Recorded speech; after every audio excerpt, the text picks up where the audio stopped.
리더들께서 나누신 모든 말씀들은 다 노트를 해놓으셨다가 저희에게 다 모아서 내주실 것이고, 우리 집행부에서는 이 부분을 잘 정리하여서 앞으로 액션 플랜에 도출되는데 귀하게 사용될 수 있도록 할 것입니다. 그러면 시간이 됐으므로 여러분들의 테이블에서의 소리는 이제 그만해 주시면 좋겠습니다.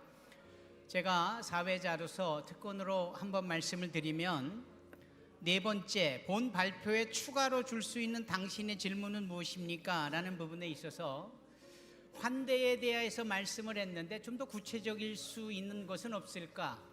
환대해야 된다라고만 말하지 않고 환대를 실질적으로 풀어낼 수 있도록 어떤 how to hospitalize someone else, like 이렇게 누군가에게 환대할 수 있는 방법들, 이런 것들을 좀 방법론적인 부분에서 또는 프로젝트도 좋고요.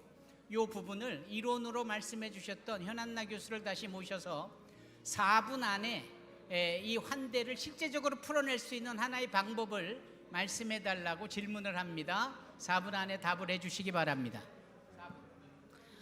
네, 4분만 얘기하고 가겠습니다. 제가 14분 있고 140분 여기까지 운전하고 왔는데, 하스피탈리티에 대해서 최근에 이제 이런 질문을 했어요. 사회에서는 없는 공간인데 교회에서는 당연히 있는 공간.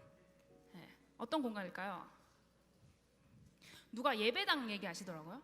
예배당 얘기하시는데, 우리 선교적 교회에 있어서 가장 한국 교회가 어려운 부분이 너무 캐리그마적인 선교를 하려고 접근을 먼저 시도하는데, 또 디아코니아를 우리가 여기서 우리 디아코니아 많이 하잖아요. 근데 디아코니아나 캐리그마적으로 너무 하다 보면 제일 중요한 코이노니아를 하지 않고, 섬김도 좋고 또 선포도 좋은데 우리가 같이 식사하고 교제하고 관계가 형성이 되어야지만 이제 우리가 디아코니아로 캐리그마로 나아갈 수 있습니다. 그래서 그것과 관련되어서 지금 교회가 가지고 있는 공간 중에서 사회, 특별히 우리 나와 있는 대로 2022년에 통계를 보면 1인 가구가 946만, 거의 우리나라 인구의 40%가 1인 가구입니다.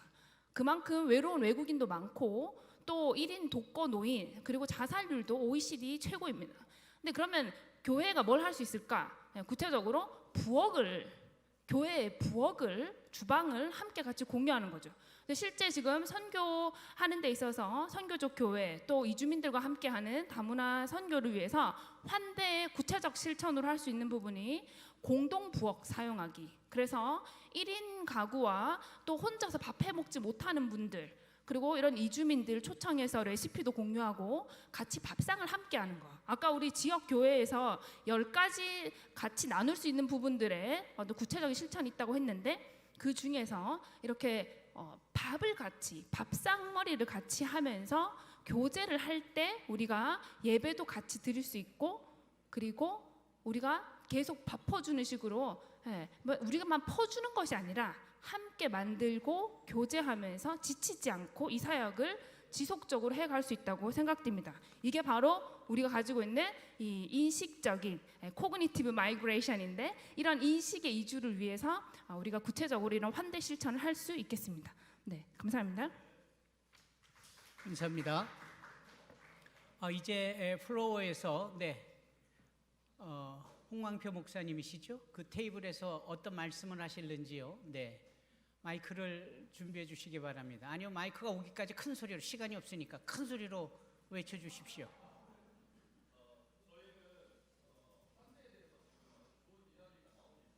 네.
그리고 4층에는 한국 교회가 있습니다. 저희보다 늦게 4층에 입주한 교회가 있습니다. 지하에서 태국 음식을 해 먹는데 4층에서 컴플레인 걸고 사모님이 뛰쳐 내려옵니다. 냄새가 나서 교회를 예배를 못 드리겠다고. 이게 현실입니다. 우리가 한 끼 태국 음식을 나눠 먹는 것은 여러분들이 크게 냄새를 느끼지 못할 겁니다. 간혹 팍치라든가 태국의 빨라라고 해가지고 태국식 어떤 젓갈 그런 것들의 향내에도 기겁을 합니다. 그런데 이게 매일매일 태국 음식이 만들어지고 있다면 거기서 나는 향내는 한국 사람이 감당을 못합니다. 그래서 결론은 부엌을 공유하는 것은 불가능합니다. 그렇군요. 그분들을 정말 환대하기 위해서는 부엌을 분리시키는 겁니다. 한국 교회 안에 태국 예배를 두는 것이 아니고 교회 밖에 부서로서가 아니라 독립된 태국인 교회를 만들어줘서 그들의 전용 공간과 그들이 물리적 시간을 충분히 확보할 수 있도록 만들어주는 것이 환대의 기본입니다. 그 안에서 그분들이 그들의 음식을 마음껏 해먹되 눈치 보지 않게 해주는 것, 거기서부터 선교가 시작될 수 있을 것입니다. 네, 감사합니다. 코멘트 고맙습니다. 네, 우리 형 교수님께서 말씀하신 네 가지 형태가 있었습니다. 이주민들이 들어와서 소위 세퍼레이션의 입장에 있고 마지널리티의 입장에 있고 어시밀레이션, 동화되어지는 입장, 이 부분에 방점을 찍어주셨고 또 하나는 통합이라는 측면, 인테그레이션의 방점을 찍어주셨는데 그분들이 할 수 있도록 그리고 우리도 그분들의 입장을 충분히 이해하고 그렇죠? 그분들도 우리를 이해할 수 있도록 상호적이어야 하지 어느 한쪽으로 원사이드하게 가는 것은 어떤 분들은 할 수 있고 어떤 분들은 못할 수도 있고 그럴 겁니다. 그러니까 할 수 있다라고 이론가가 얘기했는데 해보니까 절대 안 되더라 라는 홍광표 목사님의 말씀도 이해는 가지만 정답은 아닙니다. 언제든지 해볼 수 있다라고 봐집니다. 자, 다음 우리 말씀하세요. 마이크로 잡아서서. 어,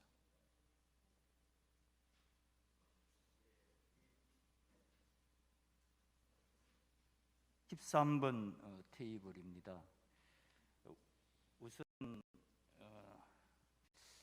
전체적으로는 참 이주민에 대한 그런 한국교회 관심이 굉장히 많아졌다. 마이크를 좀 벗으시고 이렇게 크게 말씀해 주시겠습니까, 목사님? 그리고 또 특별히 무슬림에 대한 관심이 많다. 그래서 우리 정영섭 선교사님의 그 강의에 대해서 좀 많이 나누었고요. 또 슈나이더 목사님 그 교회에 한 10년, 20년 전에는 그들이 교회가 필요했기 때문에 교회에 왔는데 지금은 교회에 안 온다. 자, 그러면 거기에 대한 우리가 어떤 그 답을 줘야 되겠다. 이 이야기가 있었고요. 또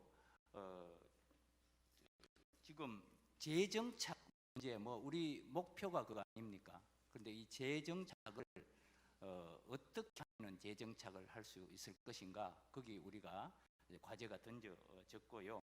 또 우리 그 정영섭 선교사님은 제가 개인적으로 잘 압니다만은 그 지금 하는 그 방법에 대해서 제가 한 20년, 30년 전에 처음으로 우즈벡을 했거든요. 그때보다도 상황은 많이 달라졌겠지만 정영섭 선교사님이 우선 리서치를 잘 해서 우리가 선교할 때 김해를 잘 택했다. 지금 우즈베키스탄이 제일 많이 모여 있는 데가 우즈벡입니다. 그리고 지금 김해입니다. 김해고요.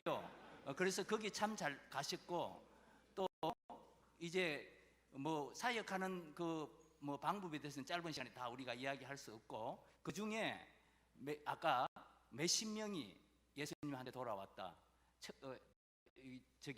그 애들이 돌아왔다. 거기에는 우리 중동에서 오래 계시다가 추석 때 오셨던 선교사님이 의문을 제기했고요.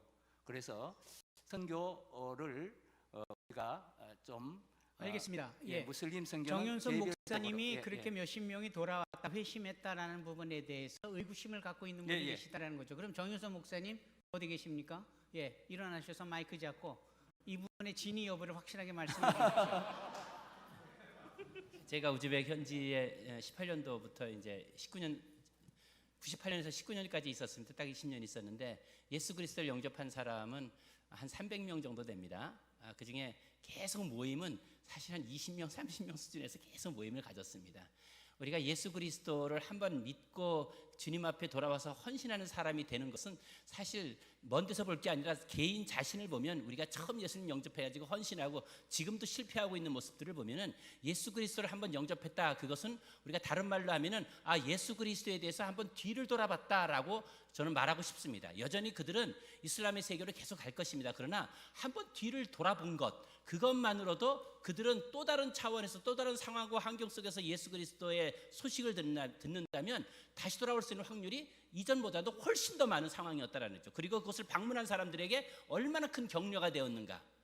온 교회가 기뻐하고 굉장히 기쁜 시간들이었습니다. 이것은 한번 영접했다는 것은 그냥 영접하고 돌아갔다는 것이 중요한 것이 아니라 하나님께서 우리를 격려하신 아주 좋은 샘플이었다라고 그렇게 말하고 싶습니다. 예, 기준점이 다를 수 있겠군요. 예.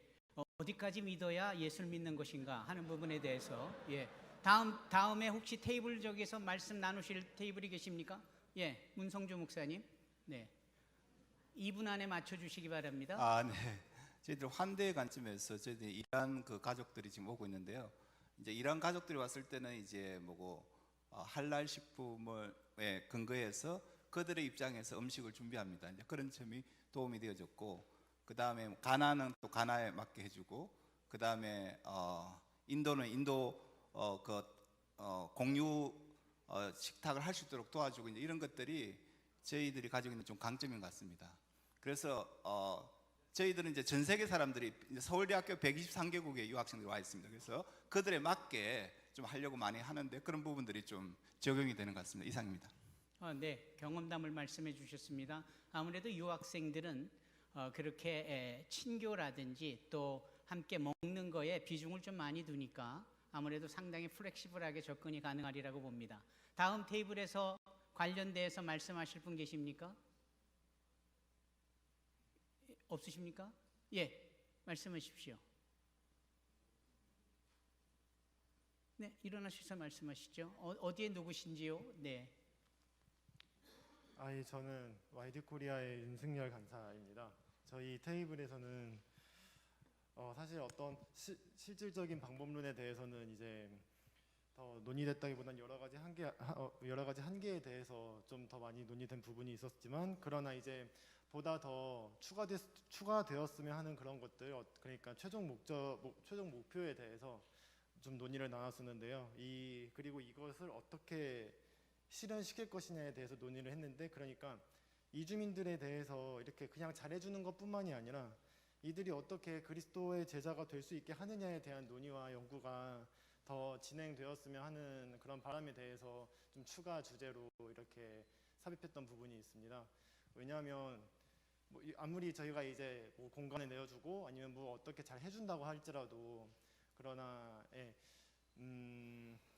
사실 그것만으로는 사실 여기에 있는 사람들이 예수님을 믿게 된다 이런 건 또 아니잖아요. 그래서 더 나아가서 이들이 어떻게 한국 교회에서 어떻게 이들을 잘 담아내서 또 이제 이들을 잘 제자화시켜서 나중에 또 현지로 파송돼서 이렇게 다시 파송하는 그런 방식을 어떻게 하면 이런 또 명확한 로드맵을 만들 수 있을지, 이런 부분에 있어서 더 이런 연구 또는 논의가 진행되었으면 좋겠다라는 이런 대화를 많이 나눴습니다. 예, 감사합니다. 귀한 코멘트 감사하고요. 예, 홍광표 목사님 너무 자주 하는 거 아닙니까?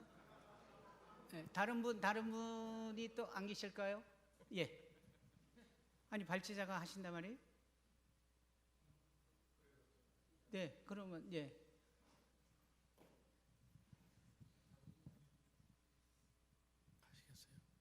네, 어서 시작하시죠. 예. 한 박사님. 예. 우리는 이제 아주 사소한 것처럼 보이지만 두 개가 이제 이야기됐는데, 하나는 어느 목사님께서 이제 길을 지나가시는데 어느 여자분이 외국인의 얼굴에 침을 뱉었대요. 그래서 목사님이 그 외국인에게 접근해서 물어보고, 그다음 침 뱉은 그 본인에게 왜 그렇게 하셨냐고 그렇게 하면서 타이르고 한 그런 일이 있었고, 또 하나는 필리핀 선교사 출신으로서 이제 단임 목회를 하면서 한국 사람 가운데, 남자 가운데 좀 이렇게 몸이 쓰기 힘든 불편한 그런 분이 있었는데 필리핀 여자분하고 결혼을 했대요. 그래서 이제 기도하시는 가운데 사모님하고 기도하시는 가운데 어떻게 하면은 정착을 시킬까? 아이를 낳게 했는데 아이를 이제 3명 낳고 잘 정착해서 교회에서 아주 잘 정착하는 그런 케이스가 있답니다. 그런 2가지 케이스, 좀 극단적인 케이스이긴 하지만 말씀드리겠습니다. 예, 귀한 케이스를 말씀해 주셨습니다. 또 다른 코멘트나 언급을 하실 분 계십니까? 오영선 목사님 손 드신 거죠? 네. 네, 저는 3가지 말씀드리겠습니다. 그 언어별 모임이나 아니면 저는 고대 앞에서 한 10년 정도 도시 선교 유학생으로 하고 있는 랜드마크 오영선 목사고요. 지금 언어별 모임에서는 이제 식탁 공유나 그 예배가 어려울 수 있는데 이걸 함께 예배로 가면 그것이 모든 언어, 모든 민족이 함께하는 예배가 될 수 있고요. 그리고 저희는 이제 음식 페스티벌을 해서 각 나라 음식들을 다 요리해서 함께 쉐어하고 나누는, 그리고 그걸 가지고 또 순위를 매기는 그런 일들을 하면서 그 나라 음식들을 계속 돌려가면서 저희 주방에서는 그렇게 하고 있기 때문에 또 그런 부분도 가능하리라 생각되고요. 그리고 이제 질문 4번째, 5번째에 대한 부분에 있어서 특별히 이제 저는 유학생들을 그냥 환대를 넘어서 동역자까지 세워지는 거기에 관심을 갖고 또 역파송하는 거기에까지 나가야 한다라고 생각이 되어집니다. 저희 11명의 풀타임 사역자 중에 저희 2명의 풀타임 사역자가 한족입니다. 한족인데 이들이 이제 교회 왔을 때는 처음 캠퍼스에서 한 명 고대, 한 명 경희대인데 이들이 캠퍼스 팀을 만나서 처음 양육받고 세례받고 또 리더 훈련을 받고 지금 풀타임 사역자로 사역을 하면서 특별히 현지인에게 현지인 사역을 맡기는 것처럼 이들이 중국뿐 아니라 다른 많은 사역들을 감당을 실제로 하고 있습니다. 한 명은 저희 한국 스텝하고 결혼을 했고 한 명은 지금 박사과정을 액체에서 하고 있습니다. 그러면서 풀타임 사역을 계속 해가고 있고요. 그리고 이제 이들이 이제 또 역파송으로 되어지는 경우에 이들은 남미라든지 또 아프리카에서 온 유학생의 경우는 돌아가게 되면 소셜 오피니언 리더들이 됩니다. 이들은 가서 최소 대학 교수 또 정치의 중요한 역할, 혹은 아프리카의 한 형제는 지금 서울대 대학원 다니는 친구는 대통령을 꿈꾸면서 지금 준비하고 있는 그런 경우가 있습니다. 그래서 그런 데까지 이렇게 나아갈 수 있다라는 거. 왜냐하면 이런 얘기를 왜 드리냐면 이주민 저희 테이블에서 나눌 때 이주민 사역이 이게 큰 화두인가라고 생각이 됐는데 실제 여기에서 정말 중요하구나라는, 그리고 환대의 적용이 이주민 사역이구나라는 이야기가 나와서 말씀을 드립니다. 이들이 역파송될 때 이제 제가 루스타를 2016년부터 노규송 목사님과 함께 하고 있는데 이들 러시안 CIS 15개국의 보더가 미전도 종족 템포리 윈도우입니다. 그래서 이 부분에서 지금은 멈춰 있지만 계속되어야 될 것 같고요. 제가 12월에 러시아 들어가는데 모르겠습니다. 기도해 주시고요. 그 다음에 3번째 말씀드리고 싶은 거는 그 내지 선교의 동력이 SVM이었습니다. 스튜던트 발란티어 무브먼트 운동이 그 동력이었는데 저는 ISVM을 마지막으로 좀 말씀드리고 싶습니다. 인터내셔널 스튜던트 발란티어 무브먼트. 그래서 유학생 자원 운동을 통해서 앞으로의 선교 시대에 큰 동력이 될 수 있을 것이다. 그리고 그것의 인큐베이터는 미셔널 처치를 넘어서 미셔널 멀티컬처럴 처치, 미셔널 인터내셔널 처치가 될 것이다 라는 그런 이야기를 좀 드리고 싶습니다. 감사합니다. 감사합니다. 예, 대단히 독특해서 이해하시기가 다 어려우실 것 같습니다. 조금 보편적이지 않으시고 당신의 주된 사역을 설명하니까 그렇겠구나. 근데 so what? 이렇게 되는 것 같아서. 네, 목사님 그래도 수고 많으셨습니다. 준우가 선교사님. 예. 저는 어떤 실천적인 그런 부분들을 우리가 강조하는 것 너무 중요한데요. 다시 한번 우리 마인드, 우리 본질적인 마음의 상태, 이것이 굉장히 중요하다라는 생각을 다시 한번 좀 나누고 싶습니다. 누가복음 10장에 보면 선한 사마리아인의 비유가 나오지 않습니까? 율법 교사가 예수님과 대화하다가 네 말이 옳다, 이것을 행하라, 그러면 살리라. 그러니까 자기를 옳게 보이려고 내 이웃이 누굽니까? 이렇게 묻죠. 근데 주님은 선한 사마리아인의 비유를 얘기하시면서 강도 만난 자의 이웃이 누구냐 이렇게 말씀하시거든요. 이 두 가지 비유가 굉장히 우리가 율법교사적인 그런 사역을 많이 한다고 생각해요. 이를테면 내가 이웃을 결정하는 거죠. 내가 도와주면 도움받은 사람이 내 이웃이라고.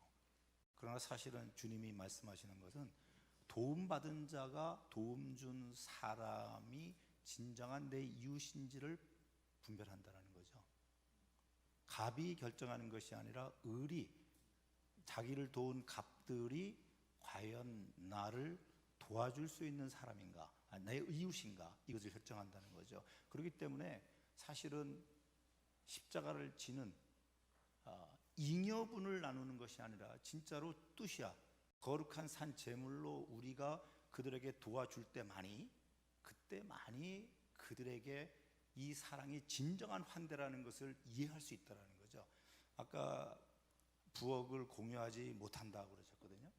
저는 그게 문제라고 생각해요. 사실은요, 우리를 내어놓고 그들이 그 부엌을 다 쓰도록 하지 않으면 절대로 그들은 우리를 친구라고 생각하지 않을 거라는 거죠.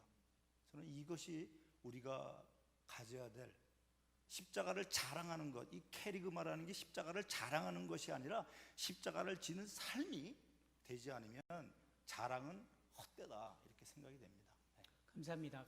이런 정리를 좀 해보겠습니다. 이주민 입장으로 좀 보면, 이주민이 들어와요. 우리나라를 떠났고 한국에 머무는 것도 내가 자발적이 아니다 싶으면 자신의 존재를 부인하고자 원합니다. 이런 분들을 우리 아까 현 교수님께서는 마지널리티라고, 소외라는 표현을 쓰셨어요. 또 한편으로는 본인이 우리는 그냥 이주민으로서 이 공간에만 있자라고 바깥쪽과 완전히 별개의 삶의 공간 스타일을 추구하는 것을 소위 자기네들의 이런 뭐랄까요, 아이솔레이트 되어진, 당신은 세퍼레이션이라는 표현을 썼지만 그 부분이 또 하나 있고요. 반면에 어떤 분들은 우리가 우리나라를 떠났고 한국에 머무니까 한국에서는 한국식으로 살아야 돼, 한국어 배우고 한국 음식 먹고 한국화돼야 돼. 이게 바로 동화입니다. 이 동화는 우리가 보기에 꽤나 유익할 수 있어도 별로 유익하지 않은 거죠. 그러면 맨 마지막 하나가 통합이 남지 않습니까? 인테그레이션. 통합은 뭐냐면 한국에 들어온 이주민이라는 자기 정체성을 가지고 한국을 알아가면서 한국화되어져 가는, 동화와는 좀 다른, 왜? 동화는 자기 아이덴티티를 포기하는 거잖아요. 그런 이주민들이 자기 아이덴티티를 계속 유지하면서 한국화되어져 가는 이 부분이 통합이거든요. 반대로 통합은 그들만이 가능하지 않습니다. 우리 수용국인 호스팅 컨트리에 우리가 그들을 이해할 수 있어야 되고, 그들의 언어를 배우고 그들의 문화 속으로 들어가 주면서 우리의 것을 또 흘려보낼 수 있어야 되는, 서로 상호적인 게 인테그레이션입니다. 그래서 한국 정부도 통합 정책을 늘 쓰고는 그걸 던져주지요. 그거를 이 교계가 잘 받아서 바로 이 환대라는 이름으로 이주민들을 끼워안고 저들을 수용해 나갈 때에 정말 이주민들이 한국 사회에 머무는 그 내용이라 할까, 또 확장성이라 할까, 그걸 선교로 끄집어낼 수 있는 좋은 시너지로 연결이 되어질 거라고 봅니다. 시간이 거의 다 됐으므로 한 분만 더 말씀하시죠, 목사님. 네, 저는 KWMA 운영이사로 있는 김영휘 목사입니다. 사실은 일어나지 않으려고 그랬는데 이주민 사역과 관련해서 이 얘기는 꼭 제가 드려야 되겠다라고 하는 생각에서 한 2분 내로 끝내겠습니다. 감사합니다. 지금 주제가 교회와 같이 가는 선교라고 우리가 큰 주제를 내걸지 않았습니까? 근데 이주민 사역에 대해서 우리 한국 교회가 얼마나 참여하고 있느냐라고 하는 부분에 있어서 상당히 지금 실망스럽고 어렵습니다. 물론 긍정적인 차원에서 많이 지금 참여하려고 애를 쓰는 것은 좋은데 냉정하게 지금 평가해 보면 죄송하지만 1%도 안 됩니다. 뭐 교단별로 조금 차이가 있겠습니다만은 제가 아는 통계로서는 1%도 안 됩니다. 자, 그렇다면 나머지 99% 교회를 어떻게 이주민 선교 사역에 참여할 수 있도록 유도하느냐, 이런 면이 우리가 진지하게 다뤄져야 될 오늘의 주제가 아니겠나, 전 그렇게 생각이 듭니다. 그래서 저 개인적인 경험에 의하면 작년도 우리 코로나 시절에 단기 선교 못 가지 않습니까? 그러니까 국내에 있는 이주민 사역을 하신 그 교회나 이런 센터에 교회하고 연결시켜서 청년들이 그쪽으로 단기 선교 여행 갈 수 있도록 그렇게 이제 제가 한 몇 군데를 소개한 적이 있습니다. 그러니까 그렇게 함으로 인해서 우리 지역 교회들이 이주민 사역과 같이 유대 관계를 갖고 협력하는 이런 분위기를 자꾸 조성시켜야 되지 않겠는가, 이제 그런 생각이 들고요. 99%라고 하는 우리 한국 교회, 다른 교회들이 어떻게 이주민 선교 사역에 같이 인발복시키느냐, 이것이 진지하게 우리가 토론돼야 되는 이제 주제가 돼야 되지 않겠나. 감사합니다. 지금부터 시작되어질 네 분의 발제자들이 그 액션 플랜을 도출해내고요. 또 앞에서 말씀하신 발제자들의 내용 속에서 핵심적인 것에 대한 논찬을 해주실 겁니다. 여러분, 노규성 목사님을 초대합니다. 앞으로 나오셔서 앞에서 발제한 분들에 대한 논찬을 부탁드립니다.